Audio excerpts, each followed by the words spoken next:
Wali Kota Banjarmasin turut hadir wayah pencanangan pembangunan salah satu tempat ibadah sekaligus destinasi wisata religi di Kota Seribu Sungai yaitu Masjid Terapung di kawasan Kampung Banjar atau tepatnya di Kelurahan Sungai Jingah, Banjarmasin Utara, jelang tengah hari Rabu 13 Maret 2019.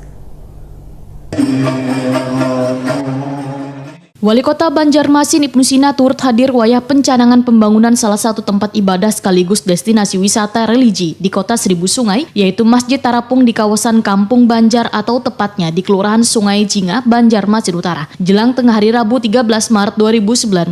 Gubernur Kalimantan Selatan Sabiri Nur, Wali Kota Banjarmasin Ibnu Sina pun melakukan pemancangan tiang pertama Masjid Bangaran Bani Arsadi ini.